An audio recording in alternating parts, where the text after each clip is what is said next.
तो दोस्तों फाइनली हम बनारस भगवान शिव की नगरी में पहुंच चुके हैं। काफ़ी लंबा रास्ता हमने कवर किया है। हम मथुरा से कल चले थे और आज अब सुबह लगभग 11 बजे हम भगवान शिव की नगरी काशी पहुंचे हैं। तो दोस्तों अब हम जाएंगे यहाँ से होटल में चेक इन करेंगे, उसके बाद में रिफ़्रेश होंगे, नहाएंगे धोएंगे, उसके बाद आपको बनारस घुमाएंगे।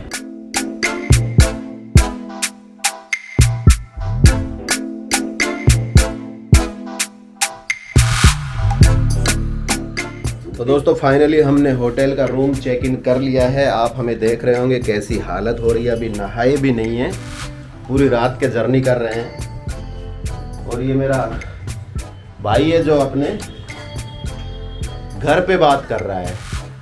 ठीक है, तो अभी रूम दिखा देता हूँ आपको। बनारस के अंदर होटल, रेस्टोरेंट सभी एक है, बहुत हाई फाई रूम है। ज़्यादा रेट्स आपको मिलेंगे तो बड़ा संभल के और चारों तरफ देख के आप रूम करिएगा, क्योंकि ये काटने पे लोग तुले हुए हैं। कोरोना क्या आया, हमारी जान को आफत आ गई, यानी कि एक ही ग्राहक से सारी कड़की निकाल लो।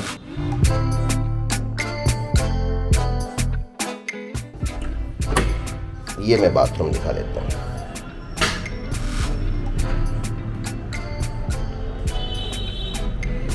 ये रूम का बाथरूम है। तो दोस्तों कैसा रहेगा हमारा मतलब होटल एक्सपीरियंस, ये तो हम आपको बताएंगे फाइनल डे जब हम यहाँ से चेकआउट करेंगे, क्योंकि अभी तो बहुत कुछ देखना है। यहाँ जो सर्विस जो दे रहे हैं वेटर वगैरह, उनका व्यवहार भी देखना है। उसके बाद मैं बताऊँगा आपको कौन सा होटल है, कहाँ हम रुके थे। फिलहाल अभी बता देता हूँ, अभी हम नहाएंगे, नहाने के बाद कुछ आराम करेंगे क्योंकि पूरी रात हो गई हमें ट्रेन में चलते चलते। उसके बाद में हम निकलेंगे, देखेंगे कि आज हम वाराणसी का कौन सा एरिया कवर कर सकते हैं, यानी कौन सा घाट कवर कर सकते हैं। तो ठीक है दोस्तों, नहा लेते हैं। भैया नहाने की तैयारी चल रही है। ये देखिए हमारा जो भाई है बॉडी बिल्डर, वो तैयार हो चुका है। और भाई इनको भी निकाल देना। अरे ये देखिए, यहाँ तेरी जिम कहाँ मिलेगी? क्या बात है, ये देख मसल्स। अच्छा ट्राई दिखा, ट्राई सेप, वाह भाई सेप। ये यहीं चैंपियनशिप चालू होगी भाई। ये हमारा भाई लग रहा है आज फंटा, पूरा का पूरा जक्कास यार, बड़ा तगड़ा सज धज के तैयार हो रहा है। क्या चक्कर है? तो लोंडा बन रहा है, लोंडा घूमने के लिए। लेकिन एक बात है यार, ये तो वाराणसी है, भगवान शिव की नगरी, भोले भंडारी की, वो तो वैरागी है। वैरागी नगरी में तुझे क्या मिलेगा? अबे कल तू कहाँ था? वृंदावन था, कृष्ण की नगरी में, वहां तो नहीं सिंगरा। अरे हाय, ये देखो क्या बात है। तो भैया अब हम होटल से बाहर निकल आए हैं और अब सबसे पहले तो खाना खाना है। तो खाने के लिए देखते हैं क्या मिलेगा।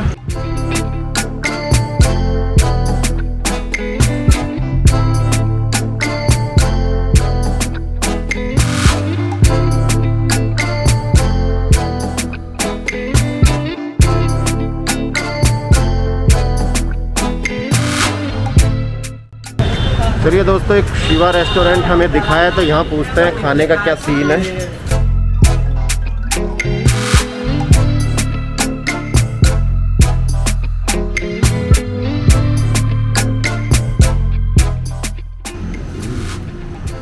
भोजन करना है सर, तो कैसे कुछ? हाँ व्लॉग बना रहा हूँ मैं, व्लॉग बना रहा हूँ। ब्लॉग? बिल्कुल, यूट्यूब के लिए। कैसे हैं सर बताइए, वाराणसी का क्या क्या फेमस है? आजा भाई। बनारस में खाने में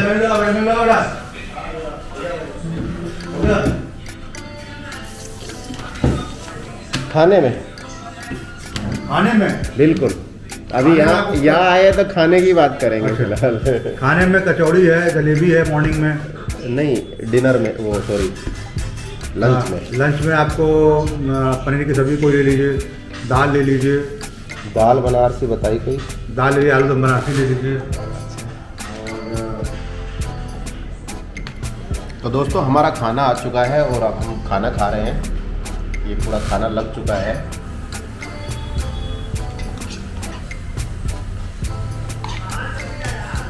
खाना खाने के बाद हम निकलेंगे 80 घाट। यहाँ पर अभी जो ओनर है रेस्टोरेंट के वो बोल रहे हैं कि 4 बजे बाद आप अस्सी घाट नहीं जा सकते क्योंकि वहाँ सिक्योरिटी रीजंस है, पुलिस आपको नहीं जाने देगी। और अभी 3:15 बज चुके हैं, फटाफट खाना खाते हैं और फिर निकलते हैं अस्सी घाट, जो कि बिल्कुल नज़दीक है, वॉकिंग डिस्टेंस पर ही है यहाँ से।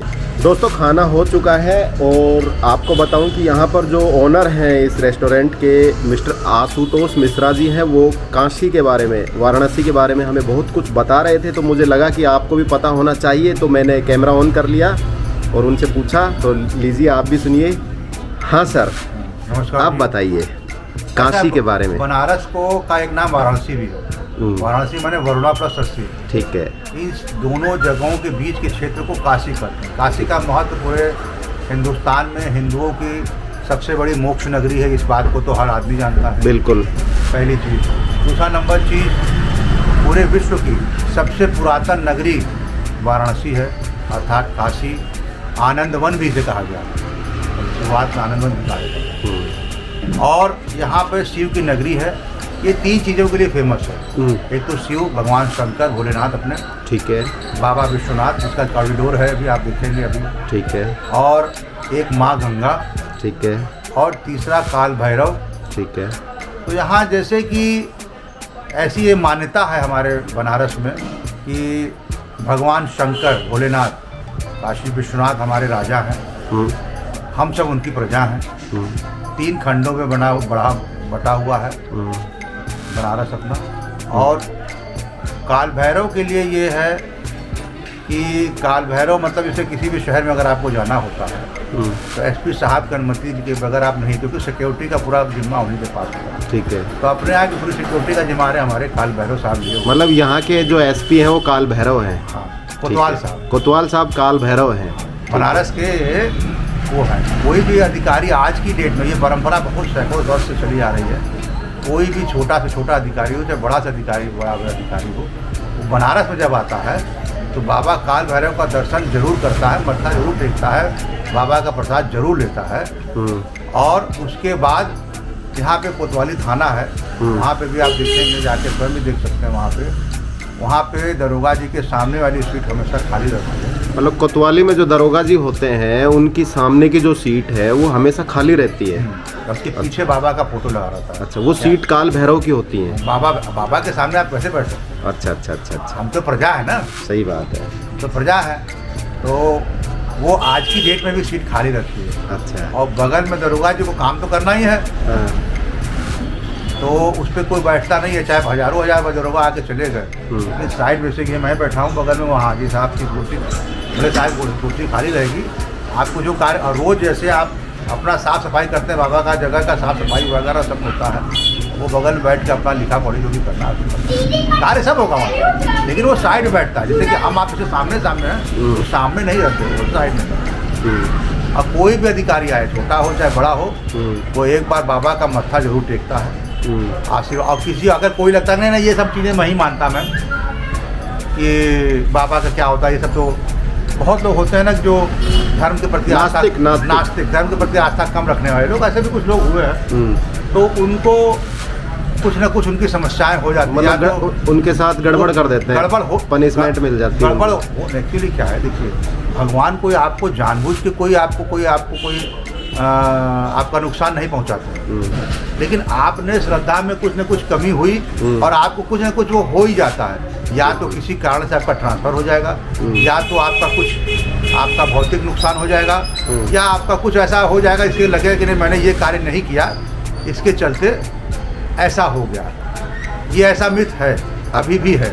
अच्छा, आप 80 घाट का बता रहे थे कि सबसे ज्यादा पुण्य 80 घाट पर मिलता है। 80 से लेकर दशाश्वमेध के बीच में, 80 से लेकर दशाश्वमेध जो मेन घाट है, आगे दशाश्वमेध करके घाट है, उसके बीच में घाट तक है अपना। अच्छा अच्छा। हाँ, लेकिन इसके बीच में आप अब इसके आगे जब जाएंगे तो गंगा जी उधर भी है। हाँ। लेकिन जो स्नान ध्यान जो होता है 80 से लेकर दशाश्वमेध के बीच में ज्यादातर होता है। 80 घाट से लेके दशाश्वमेध जो घाट है जहाँ पे आपकी आरती होती है। हाँ, तो यानी कि इसके बीच में ही गंगा को काशी माना गया है। ये हिंदू माइथोलॉजी में इससे इस क्षेत्र में नहाने से आपको पुण्य मिलता है। बिल्कुल। अब गंगा जी तो यहाँ से लेकर आगे भी है। अब अभी आप आगे बढ़ जाएंगे 4 किलोमीटर तक गंगा जी तो है ही है। चलिए। तो आप वो वहाँ पे क्यों नहीं स्नान करता है? यहाँ हरिश्चंद्र घाट भी है, महाश्मशान मणिकर्णिका भी है, जहाँ चिता शांति ही नहीं होती है। सही है। माँ का मणि गिरा था यहाँ पे, तभी से का नाम मणिकर्णिका घाट पड़ा। तो भाई अब हाँ फ़ोन ले लिया, अब चल दिए। मास्क मेरे हाथ में है, भाई को चिंता रहती है, फिर भी अच्छी बात है, कोरोना फैल रहा है तो मास्क तो लगाना चाहिए। मैं भी अभी लगा लूँगा। अभी हम जा रहे हैं 80 घाट। तो लीजिए दोस्तों, हम पहुंच गए हैं 80 घाट। यानी कि ये मान्यता है कि 80 घाट पर ही जो गंगा है उसको काशी माना जाता है। यानी कि सबसे ज़्यादा पुण्य यहाँ मिलता है नहाने से, स्नान करने से।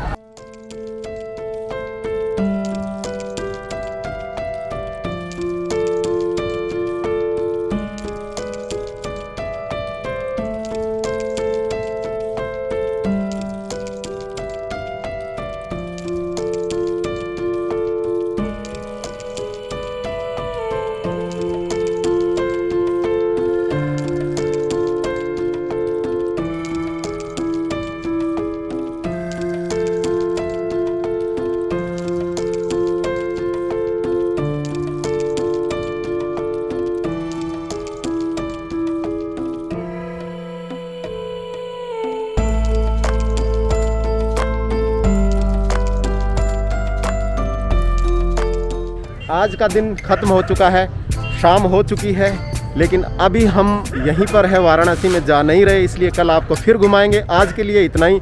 अब अपने दोस्त राजवीर को दीजिए इजाज़त। जय हिंद।